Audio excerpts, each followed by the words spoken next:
In 2023, Guerrilla, the studio behind Killzone and Horizon, celebrates its 20th anniversary. Camera's rolling. Sound speed. Do we all look very glamorous? You do. Awesome. Yeah. Yes. We recently caught up with 3 members of the team who have been with the studio since the very beginning. My name is Angie Smets. I'm the former co-studio head at Guerrilla, and I recently joined PlayStation Studios as the new head of development strategy. I'm Jan van Beek. I'm a current co-studio head at Guerrilla. I focus mostly on creative strategy and product strategy.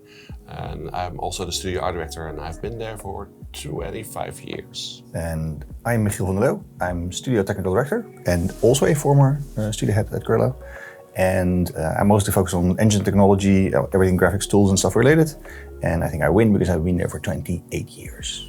You win. I was only here for 20 years. Rookie.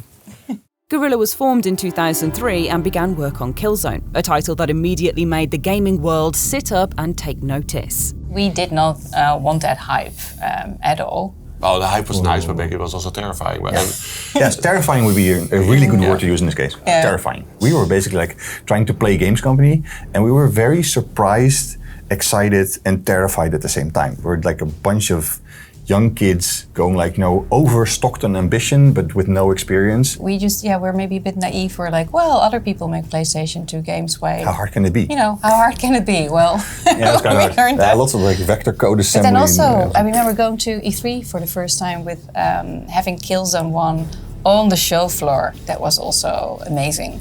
Yeah. Then, I think for me that moment made it really real. I remember though, I still have the reset sticks on my desk because the game used to crash all the time. And if the game crashed, you had to reset them and reload it off the actual physical disc. So we had like chopsticks and you put them through there because there was a plastic cabinet with a PlayStation in.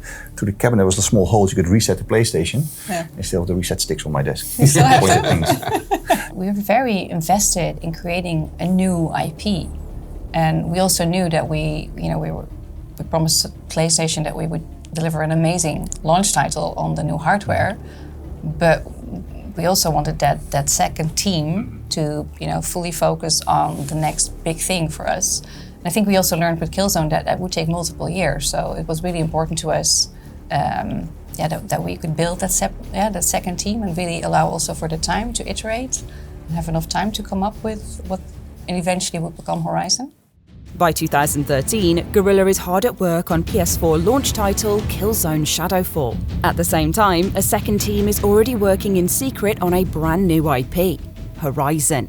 I think that we were, at that moment, I think we were very enthusiastic about both. A lot of people found either working on a launch title very exciting and terrifying at the same time, because we happened to mix terrifying through our development process. Mm-hmm. But also a lot of people were waiting to get onto Horizon because of course, the game itself was very blocky with mock-up art and grey box at the time, but there was a promise of an internal trailer that we made through our pitching process that inspired a lot of people to do something really brand new and fresh. And that mostly working something brand new and fresh mostly gets followed by the terrifying period where nothing works for a long time.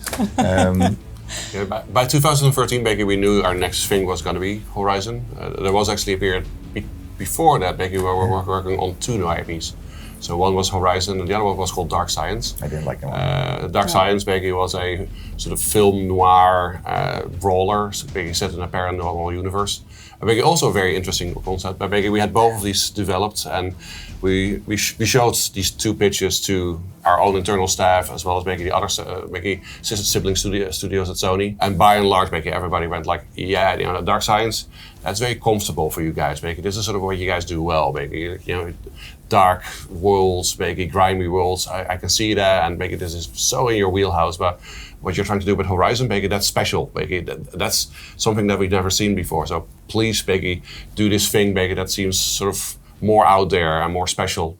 Next, to introduce a completely new franchise that I'm totally excited about, it is my pleasure to welcome from Guerrilla Games, Herman Hurst.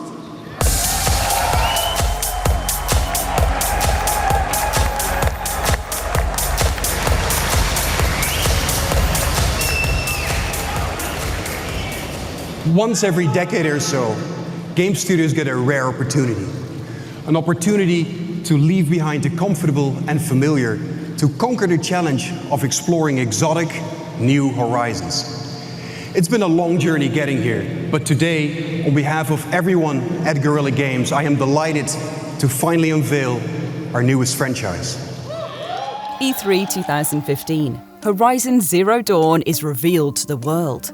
I was very excited and also terrified at the same time. It was a fantastic day. Like, we've been working on this like under wraps for so long.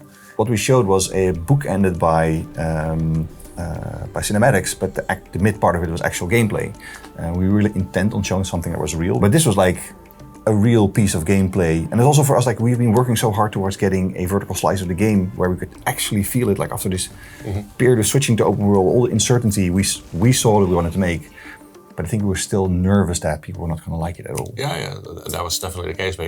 We knew we liked it, but we also knew like this is a very strange concept. Arguably, if you take it at face value, it's sort of like space Vikings fighting robot dinosaurs. And I remember like as we were walking onto the show floor in 2015, and this is a big hall, right? This is 5,000 people standing there.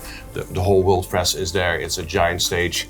Herman is going to stand on that stage, alone, and announce this game. And then the trailer's going to show, and just as we were going on, I'm sort of look at him and go like, what if they just think it's weird and they're just going to laugh us out of the room? And Herman just cocks his head and goes like, oh, it's a little late for that. But luckily that didn't happen. So those back in those days, I remember we also had like beautiful art on the side screens. Yeah. Yep. So you basically take over that gigantic room. And I was backstage with Herman, and then he went up.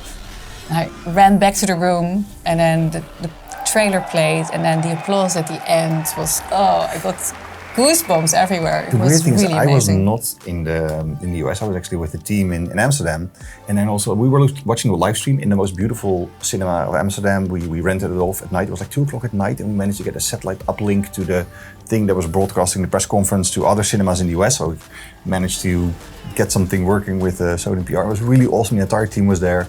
And we watched it, and I think we watched the whole press conference up to the point where our trailer hit, and then we just left it, and like everybody was like ecstatic. But they cut off the applause. So we saw the entire trailer, and then it was like mute, and everybody was like, "Did nobody?" And then we got text messages from the US, and it's like, "Oh, everybody loved it." It was like, but there was no applause. It's like there was loads of applause. It's like, oh, it's like we didn't.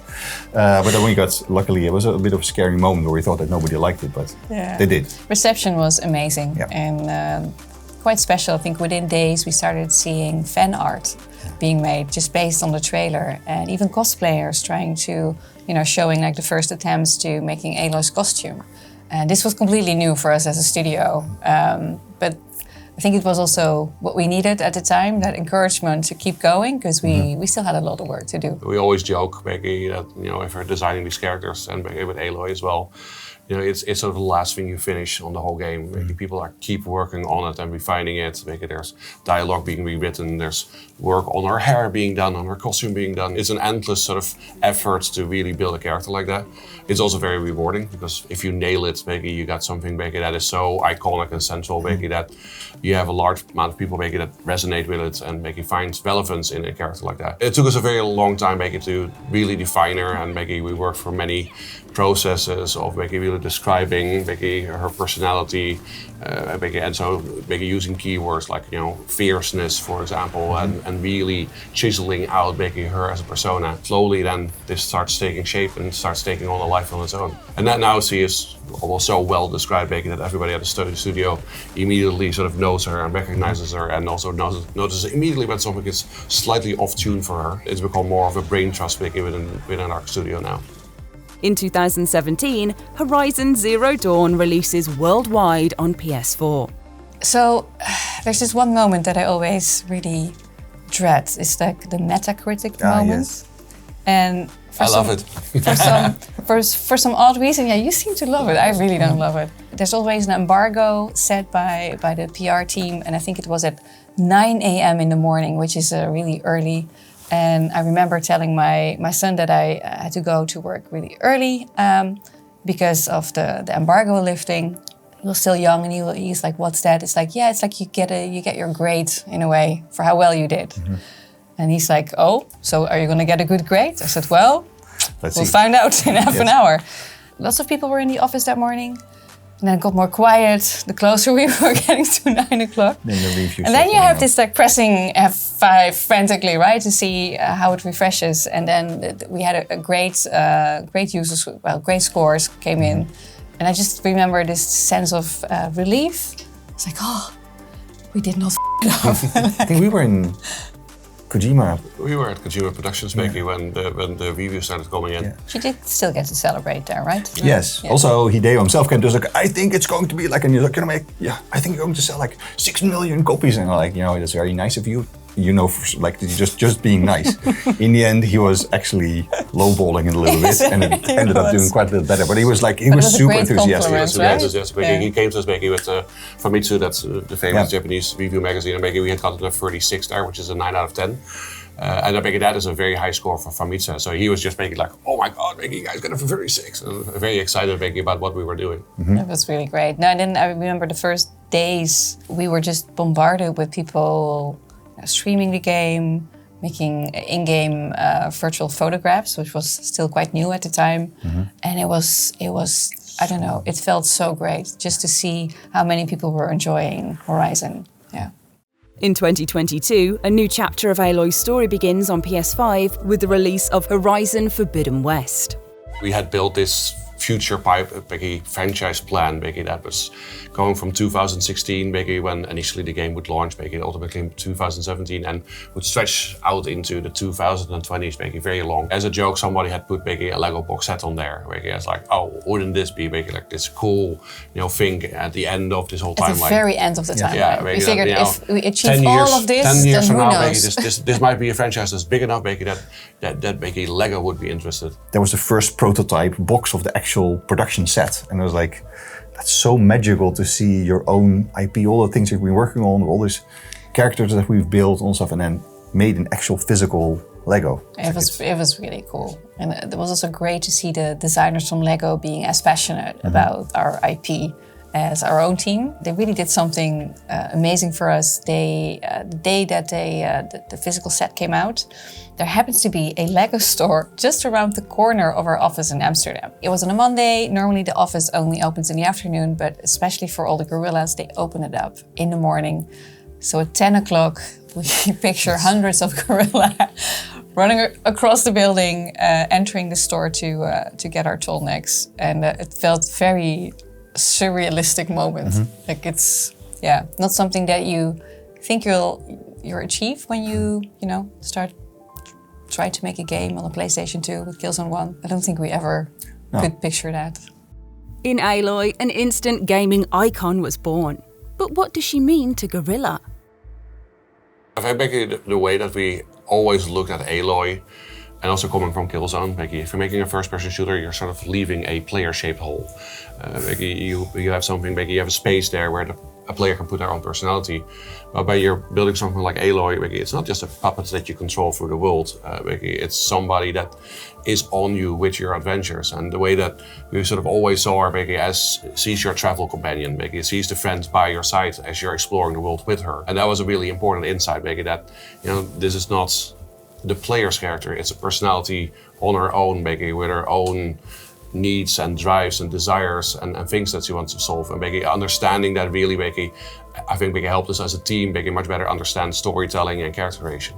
I think for me, it's really, when we switch from Killzone to Horizon, working for a franchise which is so inherently positive, and I think large parts of the positivity comes from Aloy. Of course, the world's very beautiful and a green, beautiful nature where you sort of celebrate the majesticness of what Earth is like. It's, of course, it's a very nice backdrop, but Aloy is the one who's she's inquisitive, she's fierce. She stands for a lot of really good qualities in mankind. She's sort of what you aspire to be. There's also the ending of Horizon Zero Dawn, also when you hear her mother talk about all this, it is a very positive thing, and I think that resonates in the type of fans we get. It comes from all the fan art, from all the cosplayers we get. I'm a technology guy, but still working on something so beautiful is really, I would say, that gets you out of bed. There's lots of stuff that gets me out of bed, but it does help. Yeah, I think for me, Aloy also in a way resembles the courage of the team. She has a lot of courage in her journey in the world of Horizon. I think it's sort of aligned in a way with the team that is never afraid to try on a new challenge. Yeah. A massive thanks to Jan, Bart, Angie and Michiel. Here's to another 20 years of incredible games from Guerrilla. Please do leave your own messages to the studio in the comments and join us again soon for more from the world of PlayStation. Thanks for watching. PlayStation